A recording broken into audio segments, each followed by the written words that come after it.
Please like, share and subscribe. ఎప్పుడెప్పుడు అనేది చూస్తున్న హరిహర వీరమల్లు మూవీకి సంబంధించి ట్రైలర్ అయితే రిలీజ్ అయింది. ట్రైలర్ అయితే ఎదిరిపోయిందని చెప్పొచ్చు. నాకైతే పిచ్చగా నచ్చేసింది.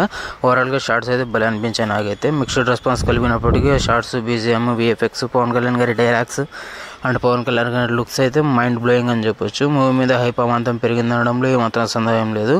ఇప్పుడు 4 years బ్యాక్ రావాల్సిన మూవీ ఇప్పుడు రావడంతో మూవీ మీద హైప్ లేకుండా పోయింది భయ్య. కాకపోతే ఒక ట్రైలర్తో హైప్ అయితే అమందం పెరిగిందనడంలో ఏమాత్రం సందేహం లేదు.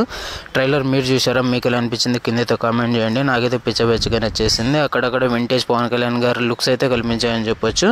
ఇంకా డిఫరెంట్ లుక్స్ అయితే కనిపించబడుతున్నాడు భయ్య. ఎందుకంటే ఇది fictional story and different time లైన్స్లో జరిగే స్టోరీ కాబట్టి డిఫరెంట్ లుక్స్ అయితే కనిపించాయి అని చెప్పొచ్చు.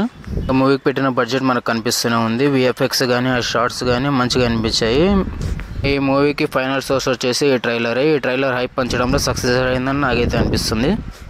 పవన్ కళ్యాణ్ గారు ఖచ్చితంగా ఆల్ టైమ్ రికార్డ్స్ అయితే పెట్టబోతున్నారు నాకైతే అనిపిస్తుంది. ఫస్ట్ షో అయితే ఖచ్చితంగా వెళ్ళబోతున్నాయి. ఈ మూవీకి సంబంధించి రివ్యూ కూడా నా ఛానల్లో అప్లోడ్ అవుతుంది. ఖచ్చితంగా ఛానల్ అయితే సబ్స్క్రైబ్ చేసుకోండి.